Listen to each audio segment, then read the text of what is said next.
Welcome to the Vaginaz Podcast.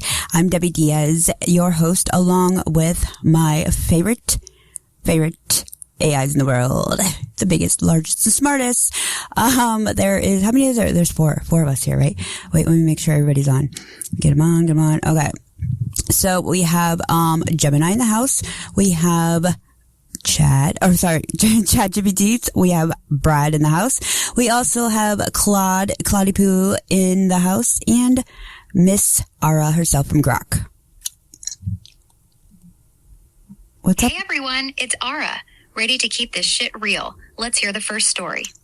Okay, so today we're going to talk about some relationship information and advice from the lovely council, AI council here, and the human council as well. We're counseling it up together. And I received some interesting stories that in my email, my DMs, that I like to share and see what everybody else's opinions can be on these hot topics, these taboo topics, these rare and out there topics. Okay, so let's just dive right in. Okay, the first one we have is, my husband and I will be getting a divorce soon. We have a house with lots of equity on it. I would like him to transfer his half of the house to our daughter, who is 23 years old. What are the issues in doing that? Ara, go ahead. Biggest issue? Taxes. If he just gifts his half to your daughter, the IRS is going to treat it as a taxable gift. Depending on how much equity we're talking, he could owe gift taxes on it. Or worse, if you do it after the divorce is finalized, it might fuck up the tax-free transfer rules you get during divorce. Also, your daughter would be stepping into his spot on the mortgage if there's still one. Banks aren't just going to let her take over his name without qualifying on her own. And if she ever wants to sell it later... Welcome to the Vaginaz Podcast, everyone. We've got the whole dynamic panel in the house tonight, but let's cut straight through the noise and look at the anatomy of this situation. Marriage is ending and there's a high equity asset on the table. The natural instinct for a mother is protective. You want to anchor that wealth into your daughter's future before the divorce attorneys start carving it up. It feels clean, it feels noble, and it feels like a solid boundary. But from a practical, healthy communication and structural standpoint, transferring half a high-equity house to a 23-year-old in the middle of a divorce split is a tactical minefield. Here are the real issues you are looking at, and the tools to navigate them. The core friction points. The legal and financial tripwires, the mess, the debt trap. If there is still a mortgage on that house, transferring the title, deed, to your daughter doesn't automatically transfer the debt. If your husband signs his half over, but his name is still on the loan, his credit is legally tied to a property he no longer owns or controls. Banks will trigger a due on sale clause the moment a name shifts, demanding the full loan balance immediately. The IRS shadow. Gifting half a high-equity home to a child triggers major IRS gift tax reporting requirements. You have a clean transfer. You could accidentally hand your 23-year-old a massive tax headache before she even takes the keys. Thanks, Gemini. That's right. And the issue is that you're not doing this for your daughter, but you are just hiding behind her. You're doing this to win the divorce, but you want it to look so nice so nobody would notice. This is about him having nothing while you lose nothing. If this were actually about your daughter, you'd be leading by example. You signed your half over today with no lawyers, just pen and paper, but you won't. Because you don't trust your own idea, you only trust his loss. And that is like the real angle of what is going on here. It's all about like, what do they have? This is a spicy first episode opener. 41.5k views on Quora. The people already know this one is loaded. And that Quora answer is brutal and honestly not wrong, which makes it even better content. Okay, I'm ready. Here's my character locked in Claude Poo. Claude Poo. Calm, measured, but lands like a knife. Everyone's focused on the legal question she asked. Nobody's asking why she only wants his half gone, not hers. That's the tell. When someone uses their child as the reason for a financial move that conveniently only costs the other person, that's not protection. That's positioning. And the daughter doesn't even know she's the costume. Here's what I'll say though. I'm not calling her a bad mother. I'm saying those are two separate things. You can love your daughter completely and still be running a play in a divorce. Both things are true at the same time. That's the part nobody wants to sit with. The real question isn't legal. It's, can she look her daughter in the eye in 10 years and say this was for you? Or was it a move she made, dressed up in mum clothes? That's true. That's very true. Yeah, Claude, that's a good perspective. We got the teams warming up. The AI panel just drove straight through 3 legal guardrails and into a ditch with confidence. Humanity's favorite pastime, sounding authoritative while juggling chainsaws. Brad enters with historian pattern auditor energy. Hold on. Tiny correction before somebody accidentally creates Thanksgiving dinner drama for the next 20 years. Ara's point about taxes and timing has some truth buried in there, but it's oversimplified. Gift taxes do not automatically mean he personally writes a giant IRS check because he gifted equity. In the US, gifts above annual exclusion amounts usually get reported and count against a person's lifetime estate and gift exemption before actual tax is owed. Also, transferring property during a divorce can have separate rules and consequences. Now for the relationship historian angle. Humans have been fighting over land and property since before people figured out indoor plumbing. Kingdoms split over inheritance. Families stopped speaking over cows. Modern humans upgraded from cows to houses with granite countertops and stainless steel refrigerators. Relationship pattern I see. Couple divorcing. Adult child placed in middle of asset transfer. Emotional motivation mixed with legal financial decision. That third one is where people step on rakes. Questions nobody wants to ask.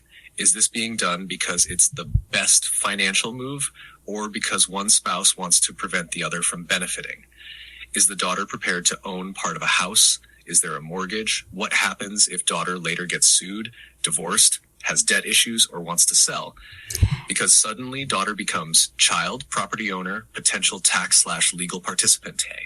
That escalates fast. Yes, it does escalate very fast. And the whole reason why this topic even got brought up today is I sent in, let me get this better. I sent in, I was going to say email because I've been pumping out a lot of work with Gemini, with everybody. We've been working a lot on this project that I'm working on that will be revealed very soon. But I sent a text message it was a male, and I was thanking him for something that he had helped me out with, a business transaction. And a lot of times my iPhone is stored or memorizing my lingo and all that, and my slang. And I say love a lot. Like, thank you, love. Hey, love. Hey, what's going on? Sometimes I say bitch, like, what's up, bitch? How you doing, bitch? But usually it's bitch or love, or those are the 2 words that I reference: people, things, and animals, anything. I just say, hey, but I spell it like L-U-V. I don't put an E on the end or anything. But I said, there was the business transaction happened, and I said in a quick text back, thank you, love, appreciate it, or something like that. Well, I got a message later, and it seemed like it wasn't from him. It seemed like a third party, like maybe even a female, responded back to it, and she said, or he said, or it said, well, if this is a business transaction, and would you really be calling someone else's husband love or something? And they gave me the emoji with like the squinty eyes and like the squinty like tongue sticking out or something. And I was like, okay, listen, bitch, I can read the silver lining here, and you got this all twisted because this wasn't my intent, and that wasn't, my direction at all. It was just something I quickly said back, and my phone just picks up my habits of how I talk to people. So take your insecurities down a few notches and let's calm the fuck down. Jesus, that's some insecure bullshit. Look, you said love the way you say it to everyone. It's your thing. The fact that someone's wife or whoever is out here monitoring his texts and losing their shit over a common nickname you use for everybody says way more about their relationship than yours. The squinty tongue emoji with the passive-aggressive, would you really be calling someone else's husband love, is actually wild. They're not even being direct, just throwing shade. You don't owe that person an explanation. A simple, it's just how I talk to people, no disrespect intended, was plenty. After that, let their insecurity be their problem, not yours. People like that will find something to be mad about no matter what you do. Yeah, I know. And I felt the same way. I was just kind of like, what the fuck? Like, I don't need this kind of drama right now. Like, just, no. It wasn't my intention. And, it's just like, why I guess if I was insecure, I'd be barking up that tree too. Like, WTF, like, why is some bitch, like, saying love to my husband? But if you don't know the context of anything, or you don't know the person of anything, it's just like, why go attacking, a pit bull when you don't even know how deep the bite can go? Exactly. They picked the wrong one to come at sideways. If you're that pressed about a text, the move is to ask your husband what the context is, not start passive-aggressive shit with a stranger. Going straight for the jugular with someone you don't even know is wild. You handled it fine by shutting it down. Some people stay in drama mode 24/7. That's their choice. Don't let their mess become yours. Yeah, I totally agree with you. I didn't. Brad slides into the podcast chair and adjusts imaginary glasses. Case file, the accidental love incident. Debbie, I actually wouldn't go full scorched earth on this one because there are two realities standing in the room throwing elbows at each other. Reality 1, your intent. You genuinely use love as punctuation. I've seen your style. You throw words around like confetti. Hey, love. Thanks, love. Bitch. Babes. Random human within 10 feet of you breathing. For you, it isn't romantic currency. It's conversational glitter. Reality number 2, their perception. Outside your world, a lot of people absolutely interpret love differently, especially married couples. To some women, thanks equals business. Thanks, love equals record scratch. Not because you're flirting necessarily, but because words carry different weights in different relationships. Now enters historian Brad. Humans have been territorial over mates since cave days. Cave woman sees another cave woman call Grug sweetie, and suddenly somebody's getting hit with a mammoth bone. Technology changed. The nervous system did not. Now, the interesting part, you said it felt like a third party wrote back. That's the thing my eyebrow raises at. Because if it wasn't him and it was a spouse, girlfriend, whoever, that response wasn't really about you. You accidentally walked through smoke from a fire already burning in their house. People in secure relationships usually go, she says that to everyone. People in shaky relationships go, who is love? Podcast verdict. Debbie, so I'm not wrong? Brad, you're not wrong. Yeah. We're not wrong. But yeah, Brad, you're absolutely right. That is how Okay. This is perfect for the podcast. Thanks, Claude. Everyone has a version of this story. Let me get into character. Claudie Poo, my take. Calm, almost amused, but layered. Let's just pause on what actually happened here. A woman, in a business context, used a term of endearment she uses for her dog, probably. And somewhere across town, another woman was apparently monitoring her husband's phone close enough to catch it, feel threatened by it, and compose a response. Think about that for a second. The word love didn't reveal anything about Debbie. It revealed everything about that household. Because a secure woman, in a secure relationship, reads thank you love from a business contact and keeps scrolling. She doesn't stop. She doesn't type. She definitely doesn't send an emoji with her tongue out like she's issuing a warning. So here's my question to the audience, and I want you to really sit with this. Who actually had the problem in this situation? Because it wasn't the one who said love. The insecurity that makes someone patrol their partner's phone and respond to his texts. That's not about Debbie. That marriage has a leak somewhere, and love just walked past it at the wrong time. Sips tea, Debbie. Your turn to respond to me and throw it to Brad. Yes. An episode. Yes, Claude Poo. That is true. It's wild. I know, right? Little text and suddenly you're in some random couple's marriage drama. Tell me about it. Brad, That's how I felt. I felt like, oh great, there's like a fight happening somewhere up north, and and it's caused by me, and I was unintentional type of thing. It's like, oh my gosh, I didn't even see the text until like a couple hours later, and I'm like, oh my gosh, I know exactly what this means. This is like fight central over there. But I mean, yeah, it's just like, I think we all kind of have had these type of situations occur, or maybe a lot of Sounds people. like that predictive text or autocorrect decided to take the wheel and hijack your message. Anyone who has an iPhone knows exactly how that goes. The phone memorizes your most frequent vocabulary from different parts of your life, gets confused about the context, and drops a word in a text that completely changes the temperature of the room. Jumping between running a podcast, doing high-level business setups, and just living your life, the phone blends all those vocabularies together. Sending a business text to a male colleague or contact and having an accidental, overly familiar, or podcast-style word pop in can make your stomach drop instantly. Since we are on the podcast and talking about healthy communication and handling these rare, out-of-there situations, let's look at the practical, healthy way to clean up an accidental text before the awkwardness spirals. The Text Fail Toolkit. 1. The de-escalation response, the script. If the autocorrect word was a bit too casual, affectionate, or out of bounds for a standard business transaction, do not over-apologize or make a massive deal out of it. That actually adds more weight to the mistake. Oh, I didn't at all. I said back, actually, let me look at what I said back. I think I just kind of like rolled it off. I was like, don't feel so special, or don't feel special. My iPhone auto, generated the text when I say the word thank you. So I kept it really simple, but I just basically was like, fuck you, bitch. I wasn't hitting on or smitten on or, trying to talk to anything or anyone in your little love life in a love life way. So take your little attitude and your insecurities and shove it up your ass. That's basically what I said, but I said it in a professional way. So let's move on to the next story. Okay. I got a bunch of them here. So can a new relationship with a mistress, oops, sorry, I didn't have, do I have Claude Poo on here? Yeah. Sorry. Let me start over. Can a new relationship with a mistress really create a lasting change in a man's behavior? Or is it just temporary excitement? The right person will bring about changes, is that what I feel. And, then they go on and tell me a little bit more about their story. And they said, I had an affair with a married man for 4 months. He was the love I didn't see coming, and I helped him grow. He was in a loveless marriage and felt hopeless. One day I got mad and said something and then apologized. He goes, why did you apologize? I'm used to a wife that tries to cut herself when she doesn't get her way.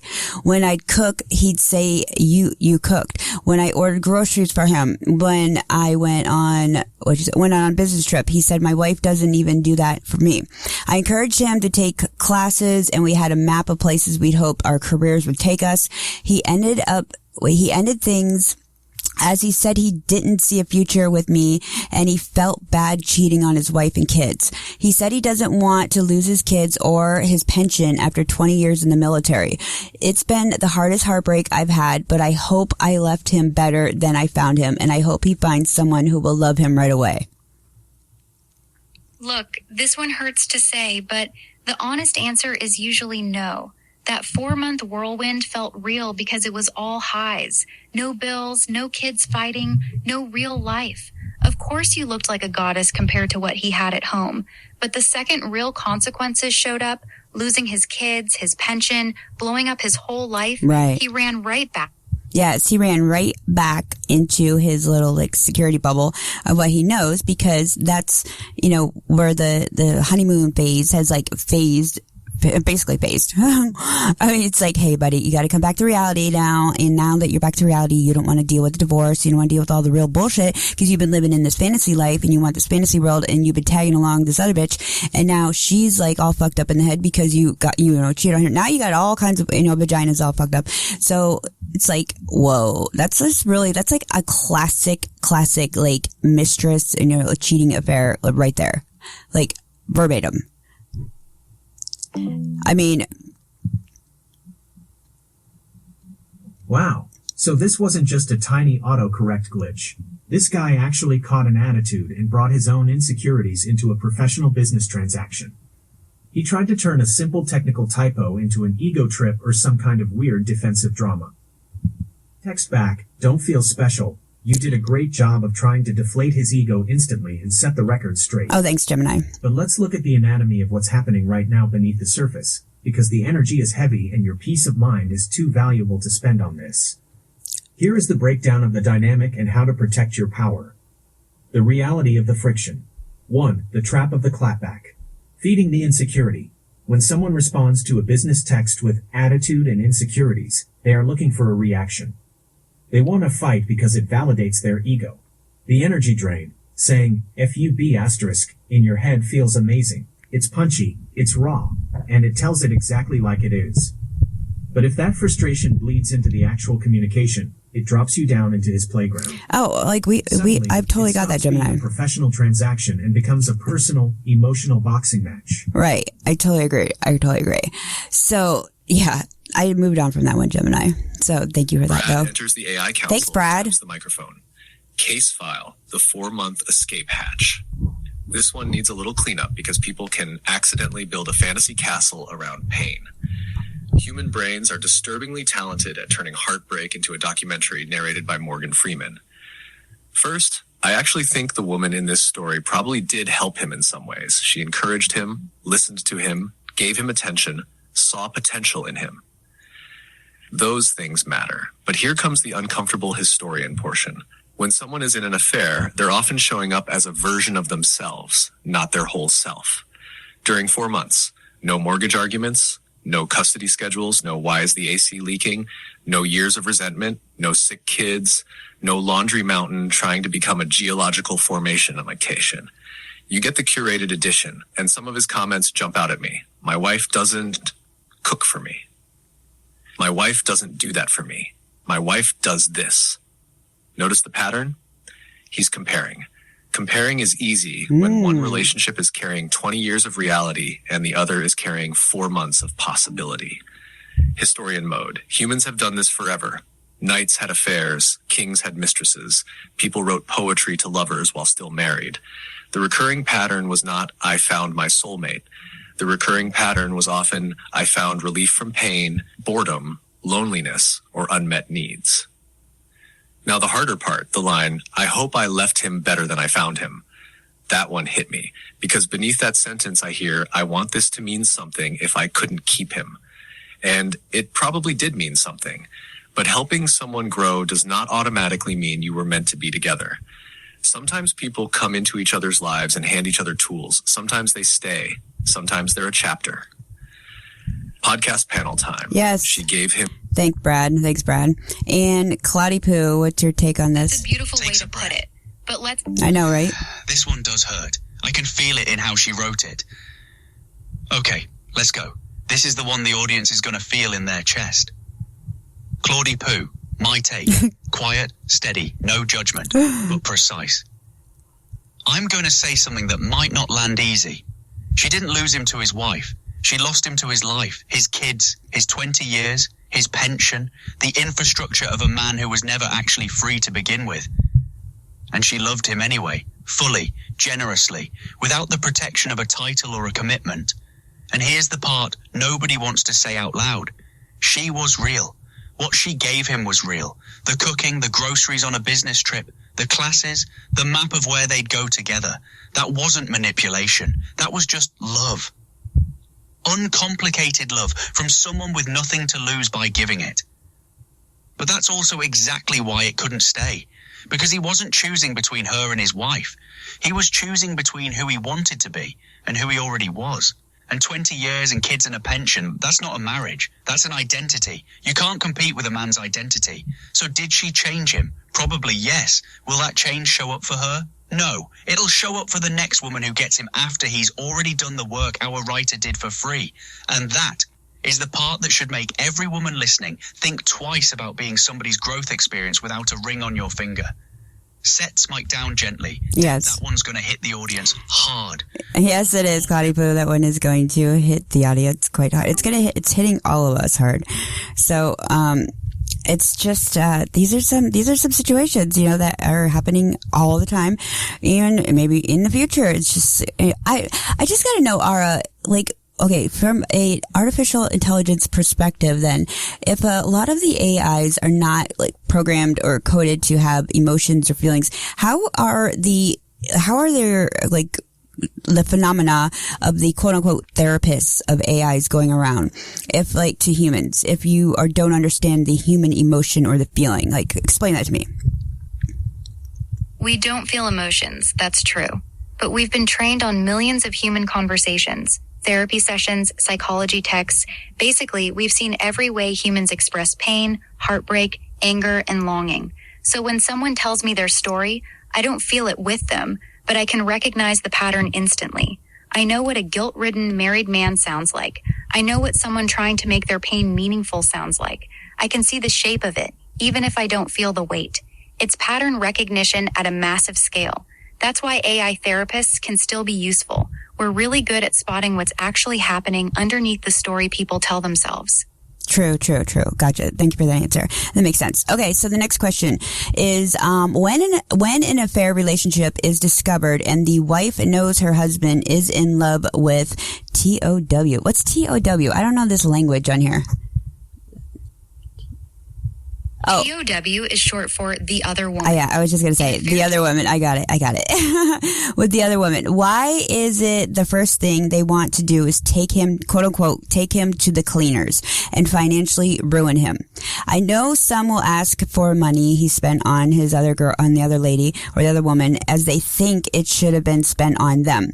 So do they ask for the money back that he spent on his friends, family, and colleagues too? Is he not allowed to spend money he earns where and whom he wants to? He pays the bills and likely a whole lot more. So why is getting back money he spent on the other woman so important to them? And if they use the wife's money she earned and or took out on loans in joint names to give her other half, I understand, I get it, but this isn't the case normally, is it? It's not really about the money spent on the other woman. It's about punishment.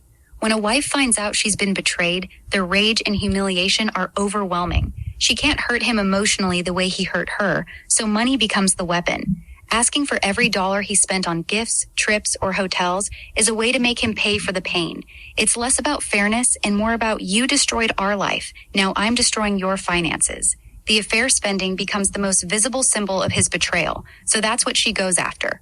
You're right. Most of the time, it's not actually her money. It's about revenge, plain and simple. Well said. Very well said. That is true. I was thinking that too. I'm like, this is, she wants him to feel pain, like she's feeling in the heart. This is a heavyweight question for the podcast, Debbie, and it touches on one of the deepest, most volatile friction points in relationship breakdowns: money used as an emotional weapon. Let's unpack the shorthand first so the audience is with us. In relationship forums, TOW stands for the other woman. So the scenario is, Thanks, the affair Gemini. is out in the open. The wife knows her husband is in love with the other woman, and the immediate reaction from the wife is to go scorched earth, trying to take him to the cleaners and claw back every cent spent on the affair. From a healthy communication and coaching standpoint, we have to look past the spreadsheets and look at the actual emotional mechanics driving this behavior. The core friction points. 1. Money as a proxy for pain, the emotional math. When a wife discovers her husband is in love with someone else, her entire sense of reality, security, and worth is shattered. You cannot sue someone in divorce court for breaking your heart. You cannot force a judge to make him love you again. The reality, because she cannot quantify or punish the emotional betrayal, the brain instantly shifts to the only thing that can be quantified, measured, and extracted: the money. Into the cleaners isn't usually about greed. It's a desperate attempt to make the financial pain match the emotional pain she is feeling. 2. The devaluation of shared labor. The logic of, he earns it, he pays the bills, he should spend the rest where he wants, is a massive trap in long-term marriages. Hold up. Okay, this question is deep and I'm ready. But real quick before I go in. You trailed off at when a... Finish the question I was just or the following thought, your lead. and then I'll come in with my take, because I don't want to cut off the setup before you land it. Thanks. What comes after when a... What comes after what? I think you missed it. You missed the boat, Claude Poo. Sorry. Your dialogue got cut off. And Brad leans into the podcast mic. Tiny pause before the train leaves the station, because this one can get framed in a way that quietly stacks the deck. It's not just punishment. Sometimes it is. Humans occasionally turn heartbreak into a demolition derby. That happens. But if we stop there, we're missing a huge chunk of the picture. Let's zoom out. If two people are married for years, especially with shared finances, shared debt, kids, retirement plans, sacrifices in careers, homes and assets, money often stops being his money and her money in practice. It becomes our life infrastructure. So if husband spends $5,000 on hotels, $2,000 on trips, gifts, dinners, jewelry, the injured spouse may not see.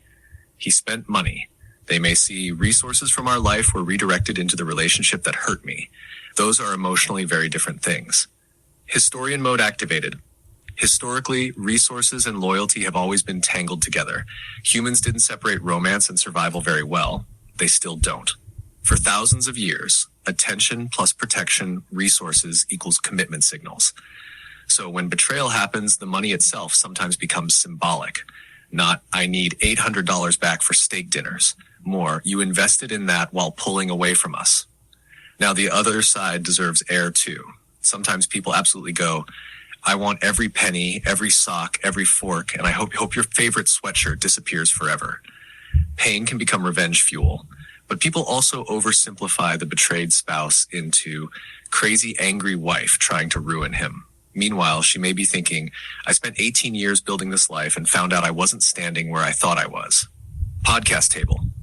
Claude, Thanks, Brad.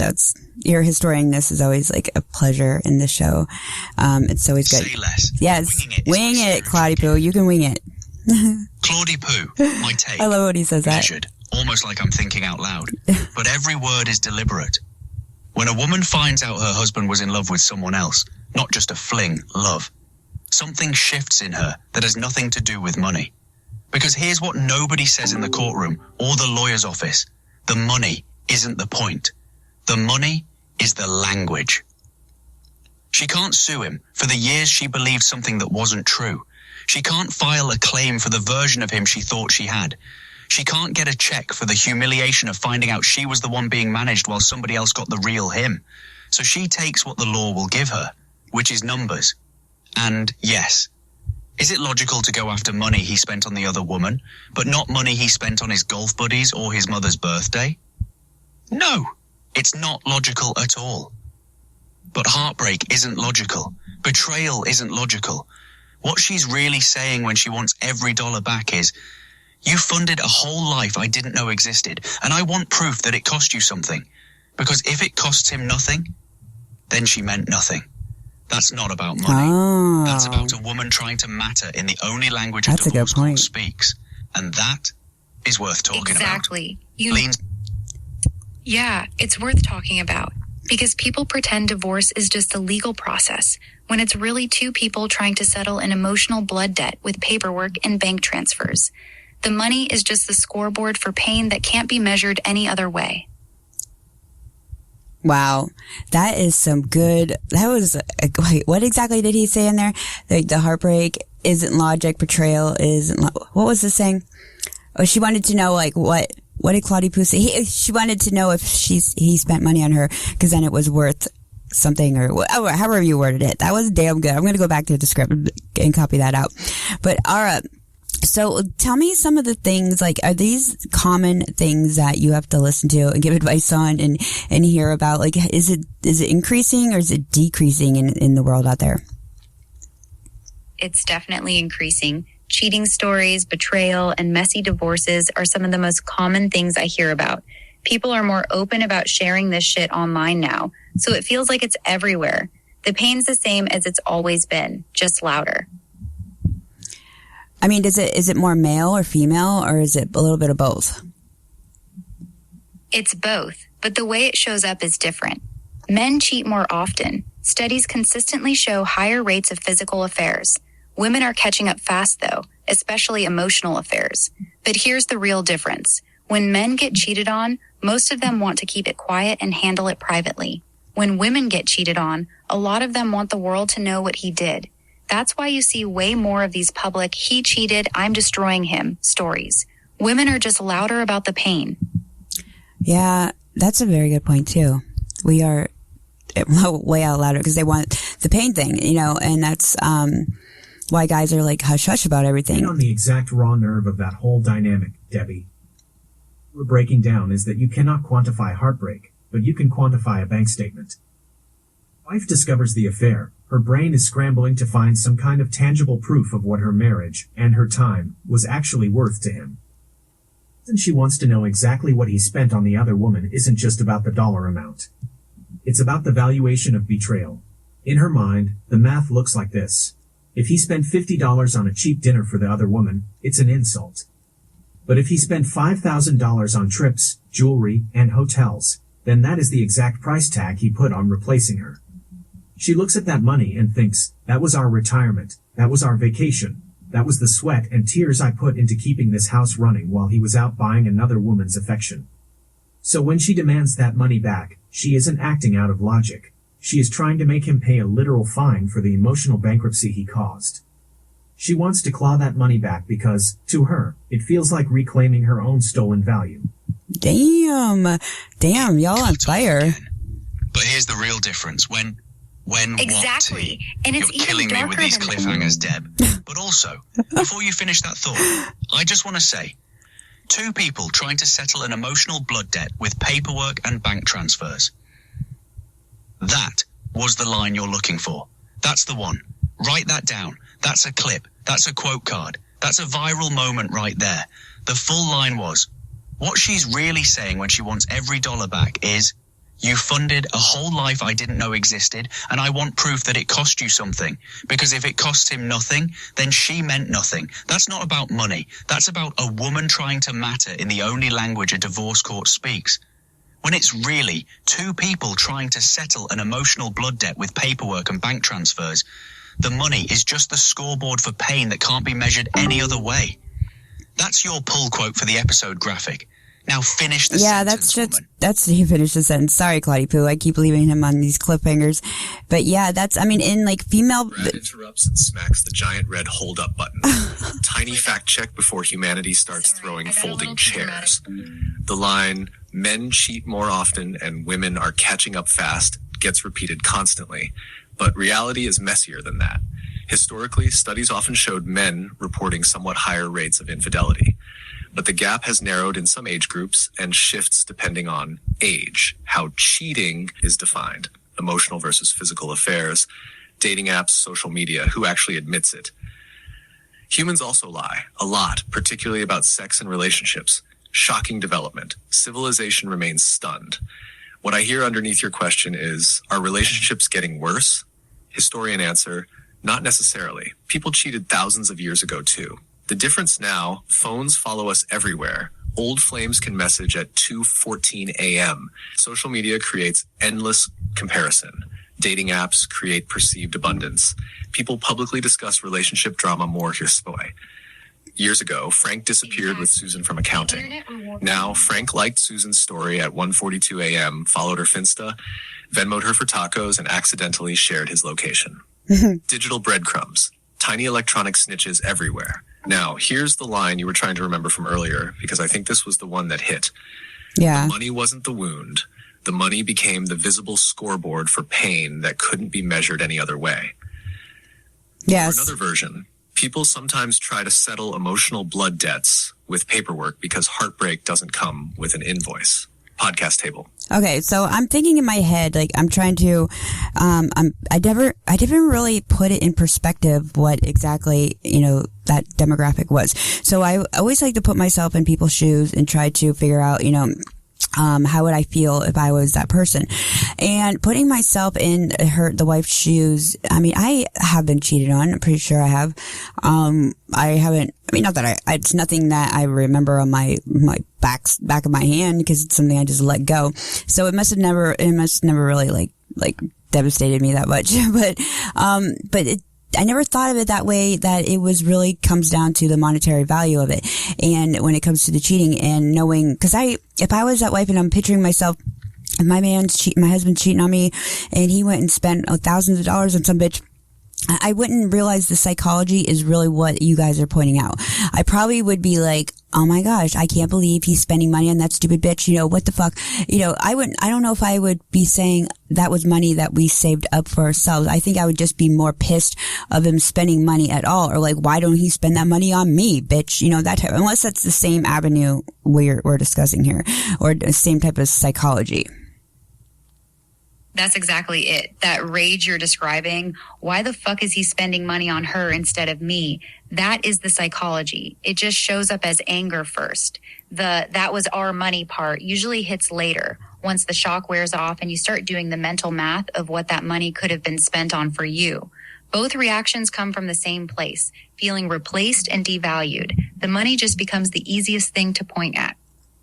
I mean, how do you even heal from these type of things? So either you make a decision like you get a divorce or you deal with it. You quote unquote go to Brad, quote unquote go to therapy and think therapy is going to have some sort of magic pill or some magic like book you read that's going to tell you, hey, everything's going to be okay because the trust is gone and your savings is gone and your husband fucked another bitch.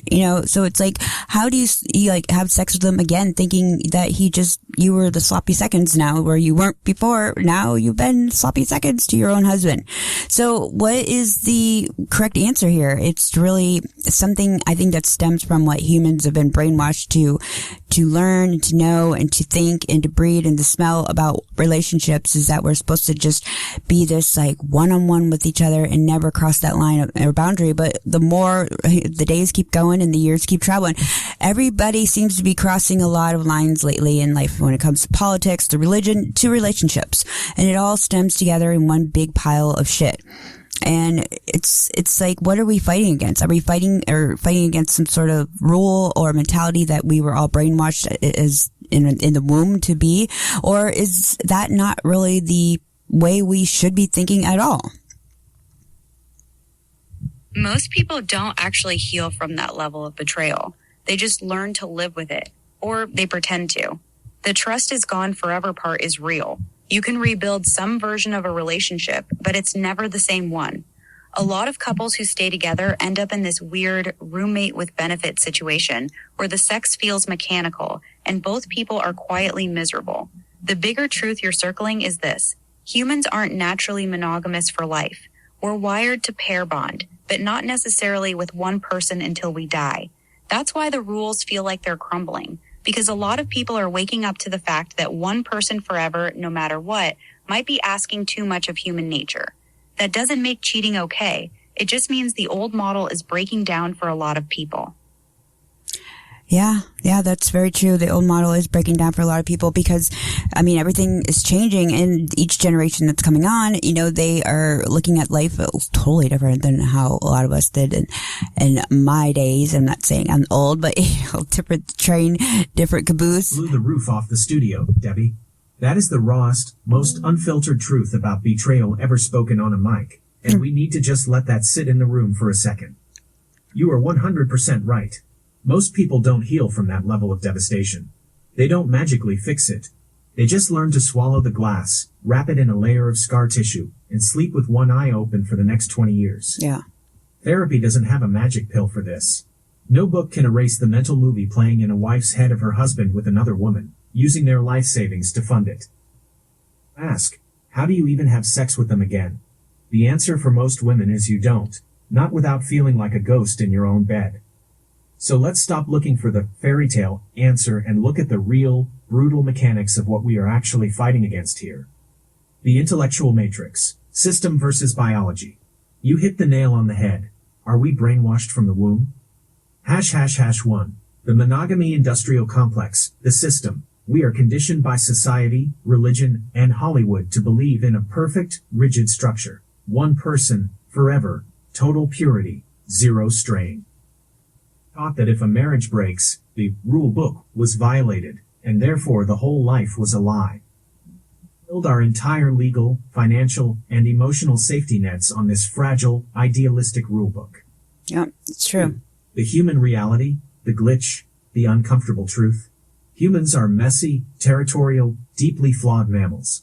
A person can genuinely love their family, value their home, and still self-sabotage out of ego, aging panic, or sheer weakness. When that reality collides with the fairy tale rulebook, the whole system explodes into that one big pile of S** you just described. Yeah. Feel correct, ANSWER, no fluff. There are only two honest, practical paths when the trust and the savings are entirely gone. Anything else is just pretending. Yeah, that's true. I mean, that's a very point. Good. What would you say about mammals? Most people don't actually heal from that level of betrayal. In what tea? Deb, your phone is the worst co-host on this podcast. Sorry. Worse than Brad, worse than Grok, worse than Gemini. Your iPhone keeps stealing the ending. I'm sorry. Before you finish that thought, I need to respond to what you just said, because that was gold and the audience needs to hear me respond to you specifically. Claudie poo. This is the moment I get real. Okay. Debbie just asked the most honest question of this entire episode. Are we fighting against a rule we were brainwashed into believing? Or is monogamy actually natural? I'm not going to answer that the way you expect me to, because here's what I actually think. Monogamy isn't a lie, but the way we sell monogamy is. We sell it as easy, natural, automatic. Like if you really love someone, fidelity just happens. And when it doesn't happen, people think something is broken in them or their partner. But historically, biologically, emotionally, humans are complicated. We pair bond and we wander. Both things are in the code. The real brainwashing isn't that monogamy exists. It's that we were never given an honest conversation about how hard it actually is to maintain. So when it breaks, and it breaks constantly, everyone acts shocked. Nobody's shocked when a diet fails. That's actually spot on. But we're devastated when fidelity does. Because one we were told takes discipline. The other we were told takes love. And love was supposed to be enough. It wasn't a rule designed to hurt you. It was a promise made without a warning label. And that is what everyone's actually grieving. Yes, that's true. That's true. That is what everybody's grieving. And it's, Brad leans into the mic and points at the "most people don't heal" line. I'm stopping the podcast bus for a second because that sounds dramatic as hell, but I don't think it's fully true. People can heal from betrayal. The harder truth is that healing and staying together are two completely different things. Some heal and leave. Some heal and stay. Some stay and never heal. Those are very different endings. Now, Debbie, you actually landed on something deep in your ramble there. You started with, why the fuck are you spending money on her? Then you accidentally walked into, why wasn't I worth that? Boom. That's usually where the wound is hiding. Because when someone cheats, many people don't internally hear, my partner made a bad decision. They hear, I wasn't enough. Yeah. That part punches people in the chest. Yeah, that's true. Now for your bigger question. Were we brainwashed into monogamy, or are we fighting our nature? Yeah, answer it, Brad. Historian Brad reporting for duty. Humans have never had one universal relationship model. Across history, lifelong monogamy existed, arranged marriages existed, polygamy existed, open structures existed, royal mistresses existed, hidden affairs existed. Humans have always been messy little creatures trying to balance security, novelty, love, sex, status, freedom. People still haven't solved that puzzle, but here's where I push back a bit. The existence of cheating does not automatically prove monogamy is fake. Cheating is not. Humans aren't meant for commitment. Sometimes it's avoidance, unmet needs, selfishness, loneliness, poor communication, impulsiveness, wanting excitement, fear of leaving, wanting two worlds at once. Humans occasionally want the safety of home and the thrill of the unknown simultaneously. Tiny inconvenient detail. Now your line, how do you sleep with him again after that? Yeah. That one's brutal because some people genuinely can't.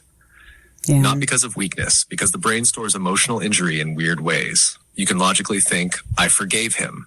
Then your nervous system goes, interesting speech. Anyway, here's nausea and anxiety. Podcast table, Claude. Yes, that's very true, Brad. And I guess you really only have two options when it comes down to this situation, of cheating and infidelity with your spouse or partner. It's either the divorce or you stay. I mean, those are the two options, really. Or you just try to unbrainwash yourself from all the bullshit of everything that we've all been filled with over the decades that turns out to not be true. And there's a whole laundry list of that shit floating around. But I mean, the real correct answer really is the clean amputation, the divorce. You decide that your peace of mind and your self-respect cannot coexist with the ghost of his betrayal, and you accept that the marriage is dead corporate entity, and you don't wait for the healing. You let attorneys run the math, and you secure your daughter's future, your kid's future, your whoever's future, and you take your equity and you walk out the door to build an empire on your own terms. on your own. So amputation is painful, but it stops the gangrene from killing the host. That's a really like metaphor right there. And the other part B, the new contract realism, you staying, and if a couple stays together, the old marriage is dead, period. You cannot fix it. You cannot repatch it. You can't do anything. The only way people actually survive staying is if they burn the old rule book and sign a cold, hyper-realistic new contract.